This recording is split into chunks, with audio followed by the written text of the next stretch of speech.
It's your man's Harry Billion. Family, do me a favor and smash that subscribe button. Make sure to give me the thumbs up and don't forget to hit that bell notification so that you can get the videos as soon as I upload it to YouTube. Family, I gotta go ahead and get into this video real quick, so that's all the business I got. You know what time it is. Let's work. What's going on, Buff Nation? What's going on to all of my bandwagon buffs, man? Hey, man, I'm not in my studio. Yes, I am in the DMV area, guys. I am on a postponed Christmas vacation. I had to come down, and for those of you who don't know what the DMV means, it means the DC, Maryland, Virginia area. I had to come down here to see my family. I saw an interview online with Kaidon from a local television station, and I'm like, man, look, I gotta do a reaction. The family's right next door doing their thing, and I'm like, look, man, let me go work real quick. Let me take a little bit of time. Let me just do a video real quick to give it to the audience, to give the people my reaction to this interview. He said some things that I found to be profound. His mom and his dad were with them. They said some things that I found to be profound. So let's just go ahead and give you this reaction video. Let's go. The WFAA studio is a special guest, a few special guests. We've got Kaidon Salter, the new quarterback for the Colorado Buffaloes, along with his mom and dad, Ken and Misty Salter. First of all, thanks for joining us. Because you gotta leave in what, a week to get up to Boulder? Is that right, Kaidon? Yes, sir. Okay, all right. The question we got to ask first, and I know it's cliche, but what went into the decision to transfer to CU? Yeah, I mean, just with me having the last year, the experience and the exposure that I have, and just me liking to play under the spotlight. Colorado has all the spotlight throughout whole college football. They the most viewed team, the most hated team, and just me liking that and bringing that in and taking all of that in. I'm very excited for my new journey and just being a part of that team, playing behind Coach Dion, Coach Prom, and playing behind Coach Pat Shermer is just something that you can't not accept and not want to be a part of. Just the experience that the whole coaching staff has, from all of the NFL past experience that they have, from Dion being Hall of Famers, and just all of that is something that I looked into. And of course, the marketing and all those other things that they bring to the table. And it was somewhere where as soon as I stepped on campus, I fell in love with it. Just the players that they have, the coaches, the culture, the fan bases, and why not want to go play for a team that every game is a packed out, sold out stadium. And so my decision most definitely came with all those factors in there. Yes, sir. So for those who may not know, the first thing we want to highlight here is the fact that he wants the smoke. All right. He wants all of the smoke. He wants the attention. He's the type of guy that loves the attention. He revels in the attention. He wants the attention. So that's one of his reasons. Now, I forget who said it specifically or who started it, so I'm not going to call no names, but somebody said that this is last chance university. You know what I'm saying? A lot of guys want to come here and they want that attention. If you have been watching from afar, if you've been seeing everything that's been going on with Colorado football, you've seen the attention, then you understand what you're stepping into. But before I go any further, let's make sure that we correct something a little bit, okay? The first thing to correct is to understand that in 2024, Colorado was not even top 10 as far as viewerships, as far as the most attention. But there is a nuance, though. Just give me a second and I'll break it down and you'll understand the nuances when it comes to a traditional broadcasting as opposed to like new media, which is the online stuff, the YouTubes and the social media stuff. For traditional broadcast, Colorado was not the most viewed program, the most hated. 2023 is what you were referenced. When Coach Prime comes into 2023, he says a lot of things. Coach Prime says, I am bringing my luggage and it's Louis. We're bringing the best. We're all going to be the best. We're going to dominate. But a lot of people took notice of that and they said, okay, we're going to pay attention. This is college football. If you are a legacy person, somebody that understands college football, you understand that, okay, you think you like that? Let's see what happens. So a lot of attention. The hate came, the love came. Those who understand bravado and who Coach Prime is, especially, this is the reason why we call ourselves BWB, Bandwagon Buffs. We're here because of Coach Prime, okay? We came over here because of Coach Prime, but we understand the type of flair that Coach Prime has, the showmanship and everything that he has. We understand what Coach Prime brings to the table. So when we heard those words, we're like, okay, let's go. Coach Prime went to Jackson State. He played there for 3 years. He coached there for 3 years. The first year was not that great. It was a COVID year. It was hybrid. favorite. He went undefeated 2 seasons. He did lose the Celebration Bowls, but at least Coach Prime went there. He dominated. Okay, some people say he was just recruiting way better than a lot of the other schools. They didn't have the budget. They didn't have the resources that Coach Prime was able to garner from his legacy or from his namesake. But you coming over here saying you're bringing your luggage is Louis. I get it. Okay, so 2023 we got the hate. 2023 we got the viewership because everybody was tuning in to see if that Louis luggage was really Louis luggage and not the dollar store brand that fell apart 4 and 8. It ended up not working out. So the hate came, the love came. It didn't really pan out. 2024 now we go 9-4, 9-3 regular season. We lose to BYU in the bowl game. So at Colorado, if you see the numbers, if you see the real numbers, Colorado did not creep up in the top 10 as far as the actual viewership numbers. People were not really looking for Colorado like that anymore in 2024 in television. Yes, there's sold out stadiums because out there in the public, people still want to see Colorado. So people actually went to the games, but people didn't really watch it as much because now Colorado was winning football games. Okay, you need a villain. You need to hate. You need something to glean on to hate from. So the fact that Colorado was actually now winning football games, people were like, you know what I'm saying? It's not as exciting anymore. First of all, it could have been from the fact that they were underwhelmed in 2023 and they just didn't care anymore because you said all this great stuff and then all of a sudden you didn't win enough games, so you didn't even go to a bowl game. Okay, and then 2024, people were like, okay, you know, we don't care no more. Colorado's not that great. People were still checking for Colorado, however, online. You have to also understand there's two dynamics here. This is the nuance. Online is the new, you're going to be on national television. That's what you have to understand. National television now has been transferred from the traditional media aspect to online.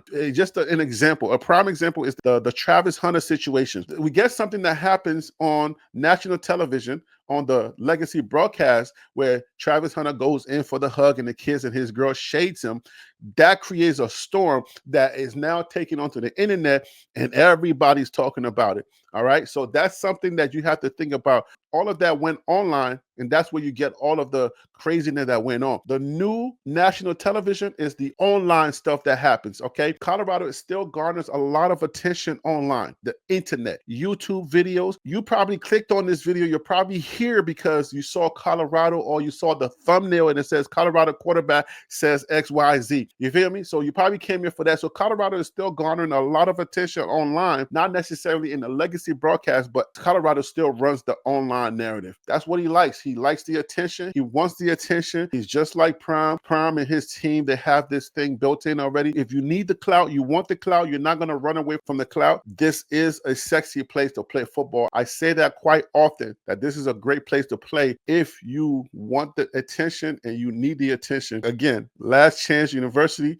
if you want to put something on tape and you want a lot more eyeballs on you, then this is a great place to play. And Kaidon Salter seems like he's the guy. He wants that attention and he's not going to shy away from it. Let's keep listening. Kaidon, you're from the DFW area, Sure. star at Cedar Hill, and then star at Liberty. Yes, sir. The decision to transfer to CU or even go into the transfer portal, the portal is huge now in college football.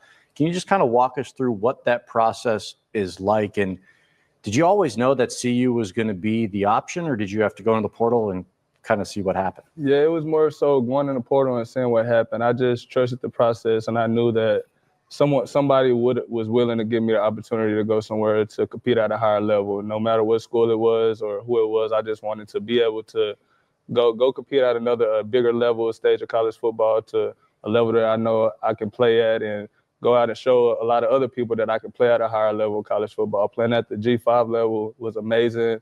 I loved Liberty. It was so much love for Liberty and everything they've done for me and my family, but it was a time to where now I have to step up and go play at a bigger stage before I prepare for the NFL, and just wanted to go out and show all the other coaches and scouts that I'm able to play at a bigger stage and I'm able to go throw the quicker receivers and read defenses quicker and just all those types of things. Trying to answer questions that some critics may have. Yes, sir. Okay. So just to note, the transfer portal is not the most sexiest place to be, because if you get up in that transfer portal and nobody claims you, you get stuck in there. But some guys already know your talent. You kind of put feeders out there. Hey, who's interested? I'm looking to go. And you speak through back channel ways to make that happen. And there's no, poaching and all that stuff. We understand that you ain't supposed to do that, but you should know that that happens. Okay, you send a text to your guy, hey, listen, I'm trying to play somewhere else. I want attention. You get up in that transfer portal, you hope that somebody will pick you up. So him jumping into that transfer portal, I'm sure he already knew that Coach Prime and his team, probably had some interest already, and they were going to go after him. And that's why he probably jumped into that transfer portal. But yeah, I appreciate the fact that he did jump into that transfer portal, because now Colorado has a veteran quarterback that has a lot of snaps at the college football level, even though it was a G5 level, not the Power 4. But yeah, if you want to take your talent to that next level, if you want to now showcase yourself and get yourself to a place where you're pretty much looking for a bigger market. You played and you beast it out at a smaller market. You go to the bigger market, because the thing about this is a little nuance that I want to share with y'all is that, okay, you can put out great tape, all right, but sometimes it doesn't really play out when you go to these combines, or even being invited to these combines, because let's say, for instance, you are going against a Big 10 guy, a Big 12 guy, or an SEC guy, and you'll have similar tape. Who do you think they're going to pick? They're going to more likely pick the SEC or the Big 10 guy, all right? And then maybe if it comes down to the Big 12 and the ACC, that's just the reality of it. Your tape can be good, but you're going against a lot of other guys that are in better conferences. So the decision to come to a Power 4 and beast out and show people what you can do is a great decision. It's a business move. Hey, man, you can have all the great tapes. Like, there are quarterbacks out there that have bigger numbers than Shador and Cam Ward. But again, where did you play? What type of competition did you play? If we look at Nikhai Hill-Green, he's going to Alabama, all right? So the Colorado Big 12 storyline is good, but let's say he goes out there, maybe not start, but gets on the field, and he's able to maybe not 81 tackles, but he gets those numbers, maybe half of that, 40 something, maybe 50. He gets 50 tackles, 50 solos, or whatever he does there. Playing in the SEC is a lot more sexier than actually playing at the Big 12 level. I mean, because the Big 12 doesn't get as much love, and people know that the competition with the Big 12 is not compared to the SEC or the Big 10. That's just the reality of college football. So it's a great decision to come to Colorado to display his talent. And you definitely know at Colorado, you're going to get a lot more eyeballs. To the portal. And then how does it play out? Do you get a call from coaches? Do you have somebody repping you? How does that process where you go from portal to making your commitment? Yeah, I do have somebody, NIL agent repping me, but it's more so just once you enter the portal and a lot of coaches see your name in the portal, my phone instantly started blowing up from 30 different kind of schools. So I broke it down real simple to a few schools that I liked, and broke that down to a little more, to only 2 schools that I wanted to visit. And Syracuse and Colorado was the 2 schools that I wanted to visit. Fran Brown, he's an amazing coach. He's an amazing dude. My family also loved him and everything that he came to offer. But Colorado, just me going to visit Colorado was something special. Just like I said, as soon as I got there, I just felt the connection and the love that they was bringing to the table over there. So I wanted to speak to that one little piece that he talked about as far as the transfer portal and the NIL agents. Nowadays, things that I'm hearing out there as far as NIL agents, right? The NIL agents are out there, but the weird thing is that they're charging 20%, like they're garnering 20% to represent these young men. And it's like, not just these young men, but the student athletes, right? I'm sure that student athlete thing is going to go away real soon, because these NIL monies and these NIL dollars are getting way out there. And some of these people are garnering so much money that how are you going to sustain that? How are you going to sustain the contracts and how much money you're making and still call you an amateur student athlete when you're sometimes getting more money than some of these professionals? They'd be like, yo, I still got eligibility. Even though I'm 45 years old, let me go back and try my hand at golf. All right, let me go get some NIL money. Then J.R. Smith go from the professionals, went back to college, and he was actually eligible to play golf somewhere in Carolina. Like, come on, like, think about it. So do they get NIL? Are you able to get NIL if you were already a professional, but you went back to school? But anyways, I'm just saying, these guys are charging 20-something%, up to 20-something%. Not all agents are going to get 20-something%. but they're going all the way up to 27%. When you look at the professional sports agents are only garnering from 2 to 5%. So it's like 2 to 5% is what you're going to get in the professional sports agency market. How in the world are they getting up to 20%? That's ludicrous. That's crazy. They're going to have to rein this in at a certain point. Okay. You're going to have to register with some type of union, with some type of body or board that says, hey, man, we're going to cap you at this percent, because now you're going to get some agents that are way more aggressive, that have way more clout, that has way more pull to be able to get you the top dollars, but they're going to be asking for 20-some%. Somebody's going to have to regulate this at a certain time. This is out of control. College football and NIL, the portal is out of control. Somewhere at the top, they're talking about this, I'm sure, but they got to get some type of regulation. I did a whole video on the transfer portal and the NIL. It's on my channel. You can go check that out. But yeah, man, it's not always sexy, and you got to be very careful. You got to do your homework. You got to get answers. Text somebody. Find out, look, do y'all want me? Is there space out there for me? Can I come and compete? Don't get a big head. Don't be all egotistical. You understand the numbers you put up. You at a different competition level. If you are humble and you know what you're capable of, do it quietly. Come in here and try to compete, and somebody will give you an opportunity. But always make sure, young men, young women, young players, young student athletes, you got to be humble. Think about your situation. Don't get ahead of yourself, because a lot of guys get stuck in that transfer portal. Texting after your commitment, and she told me that your younger brother, Kaidon, played youth football for the Truth 10U football organization that Deion Sanders was the head of. So, Misty, this question's for you. And when Kaidon says, hey, Colorado's interested, and you have some familiarity with Deion from back in the day, what was your reaction to that? I instantly thought of the connection, not necessarily, oh, wow, that's where Colin played. It was more so personalities. I feel like Kaidon and Deion, they like the same type of energy, if that makes sense. They personalities are like right here to me when it comes to the confidence, the excitement that they have when they're on the field, the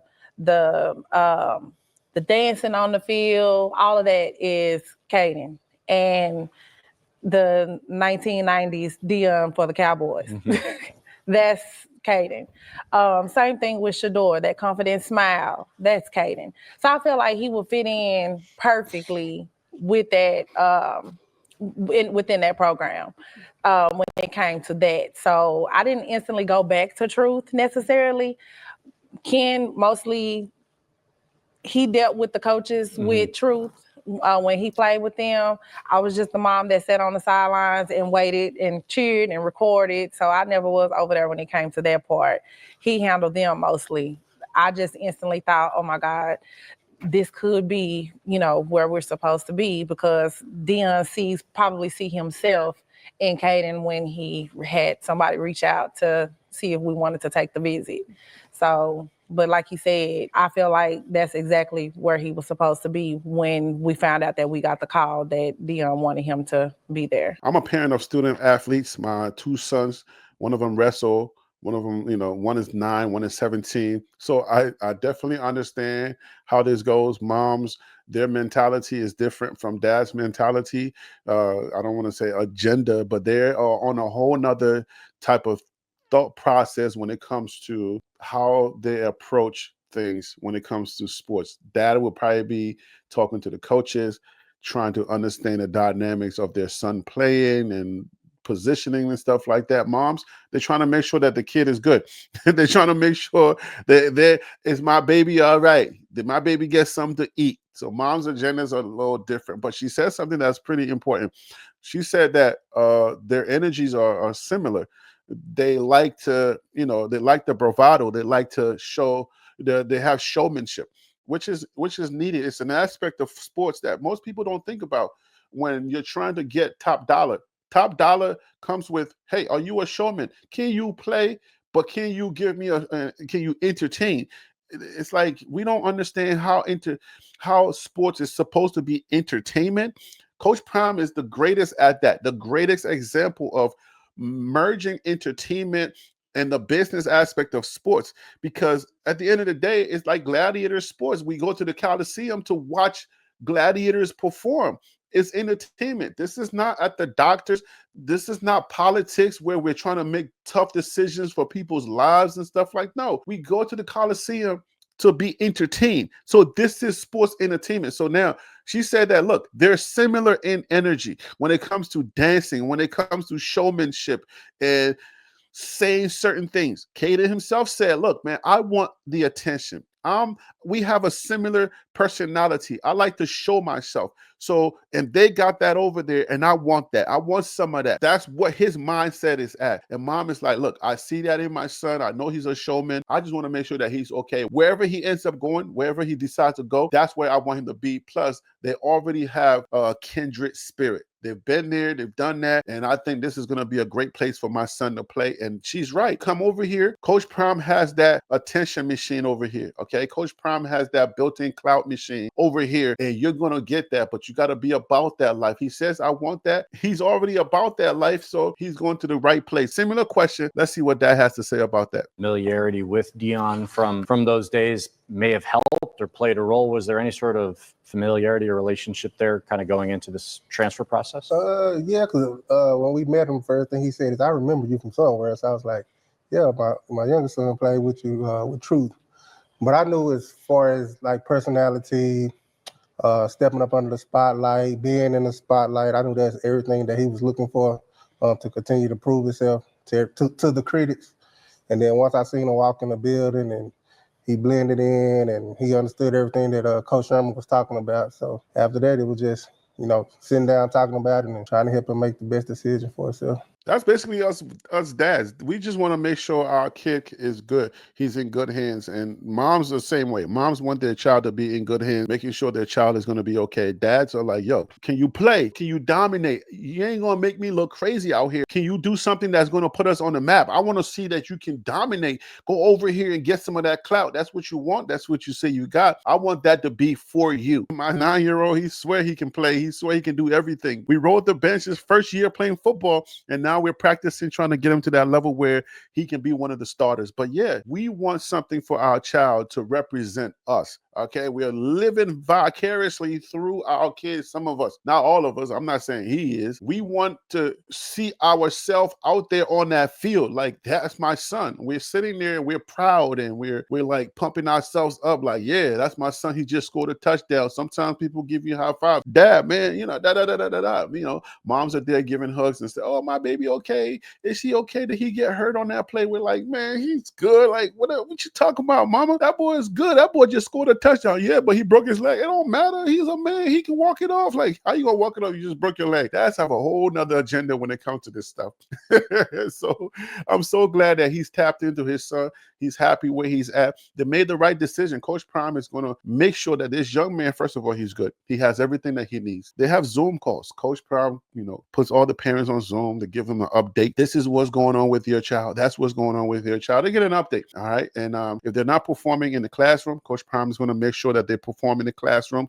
If that's a concern for the mom and the dad, yes, I keep telling my son, look, you got to do good in school, because if you get hurt on the field, like, man, look, you got school to bounce back on. Colorado is not a shabby school to be at to get a degree from. The alumni is crazy. If you say you're from Colorado, somebody's hiring, especially all those white people, they're always in these positions of leadership at their job. So it's like, yo, oh, you went to Colorado? Looking at that resume, you went to Colorado? Yes, I went to Colorado. I played ball there. Oh, you hired. You feel me? So it's like, it's about relationships. So made the right decision, Pops. Good job. Misty, I mean, your son goes from playing for Liberty, and he did a great job, obviously played in some major games in your career there, but now you're going to probably the college football program that is under the most spotlight in the entire country.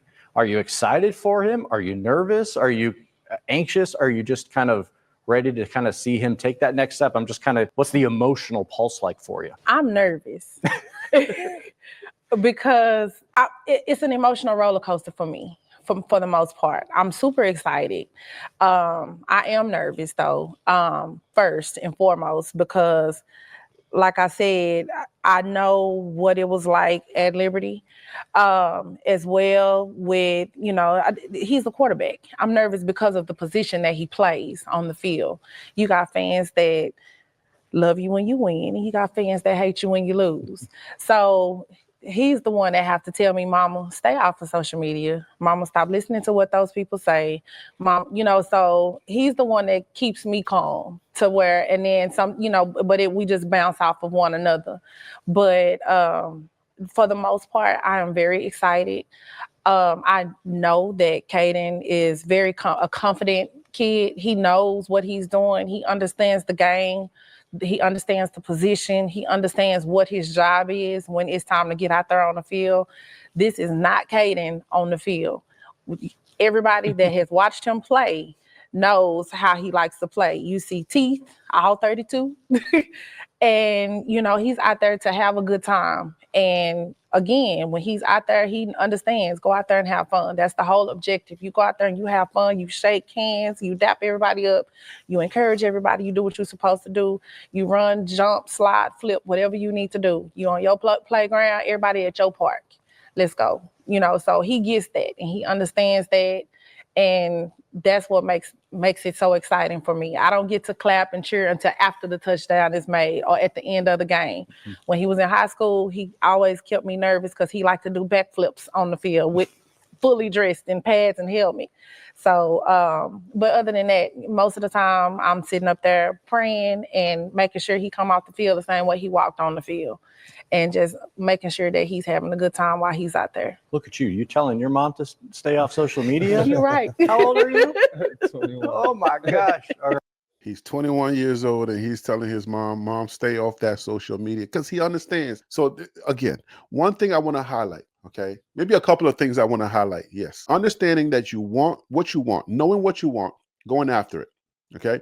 You want the spotlight and you know how to handle the spotlight. That's very important because there's one thing to want the clout. A lot of us think we want the clout, but we don't know what to do when the clout comes. So wanting the spotlight, knowing how to handle the spotlight, are most important. When this clout does come, it comes with a vengeance. There's the good, the bad, the ugly, and everything else in between. It gives me confidence to know that we're getting a young man that understands the aspects of the game. He understands the game. You probably have to put an S there, right? He understands the games. There's a game that is played on the field, and then there's a game that is played off the field on social media and other platforms. If you understand how to play the games, then you understand that you are a balanced young man. That's one thing that I like about him because number one, he's telling his mom, hey, stay off of social media. You understand that the social media part is where we go to communicate. When you're watching the game on television, you probably are either on a live with me or you're on somebody else's live and you're talking because we want an opportunity, an outlet to be able to express what we're feeling and what we're going through emotionally. All right. That's why we go to online. That's why the social media platforms are the places that we go to express ourselves. When you're watching the game, some people are throwing things at the television, getting upset with the quarterback. I can't believe you didn't get out of the pocket.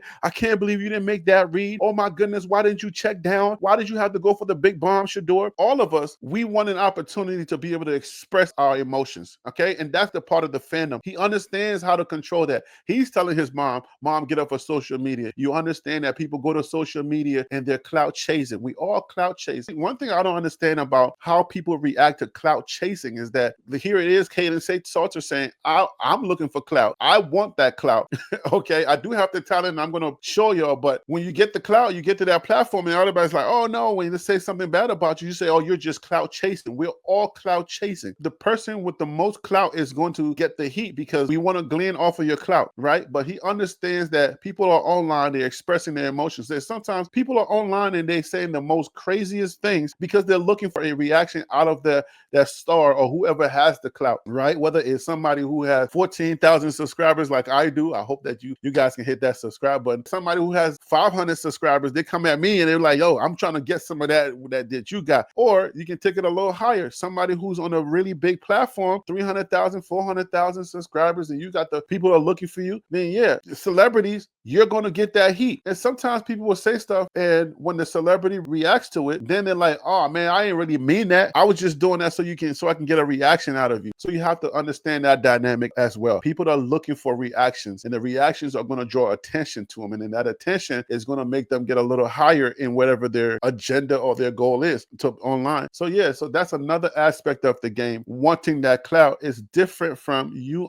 just wanting the clout and understanding how to deal with the clout. Because if it comes, can you deal with it? Or, I mean, we all understand the Travis Hunter situation, right? Travis is out there giving interviews to the Pivot and saying stuff like, hey man, I'm a troll too, so I just be trolling people online, until it gets to a fever pitch, a point where you can't handle it no more, and then you start deactivating your Instagram account or other accounts because you just can't take it anymore. We're all humans. We got emotions. Knowing that he knows you can't beat the internet, you can only coexist with the internet. You're never going to beat it, so you have to understand how to deal with it, all right? You go there, you do what you got to do. You don't always have to respond to everybody because everybody is out there trying to get something out of it. Big commit coming in out of high school, and JuJu Lewis. What were those conversations like? Because obviously playing time and getting a chance to show what you can do is a big part of committing somewhere. So did they promise anything? Did they tell you this, you know, you'll get a chance, an opportunity? What did they say to you that gave you the confidence of, I've got a shot to make my name here as well? Yeah, no promises, all competition, and I'm willing to come in and compete. You know, JuJu, he's a younger guy, of course, so they wanted somebody in the room that can mentor him and help him come into college and feel comfortable. And they felt like I was that guy that can do that. I also feel like I'm that guy that can do that. I've met JuJu at the Elite 11. I was an Elite 11 counselor this year. So I've met JuJu before, and I just recently met him again once I went out there for the boat game. Very, very cool dude, and he's a playmaker. One of the best quarterbacks in his class. So just being able to compete and go out there and do what we have to do and help each other, build each other up. So it's all love over there, and it'll be a great competition between us, and that'll be there. It was no promises, all competition. Okay, this is the Automatic Course Creator, and if you are looking for the fastest and most affordable way to learn, what's the ultimate goal? Of course, QB1. Okay, and the league, I'm assuming. Oh yeah, most definitely. Okay. Gotta ask. Glad that the question was asked, and I'm glad that we got a good answer. It's just competition. There's no dad and mom are sitting right there. You can tell in their faces that, okay, if they make promises, there will be, you can tell, like if you read faces, body language, you'll be able to understand that, okay, they said certain things, but it seems like, yes, there were no promises made. This is going to be competition based. 4 or 5 star coming, depending on which one of these rivals or ESPN, depending on which one you read. Number 2 quarterback coming into Colorado. It was a big announcement that Colorado got, and now we get a situation where we get a Kaidon Salter comes in here. He has great numbers. He's a very confident quarterback. He has the opportunity to compete with JuJu. So nothing is promised. That's a great thing. I'm glad that we got an answer, and I'm glad that the question was asked. I hope you enjoyed the video, guys. I hope you got something out of it. And if you did, please consider subscribing to the channel. Make sure to click that like button, and if you found value, also share the video. But you know what? I'm going to leave it right there, and I'll see you. Get it? See you on the next video. Okay.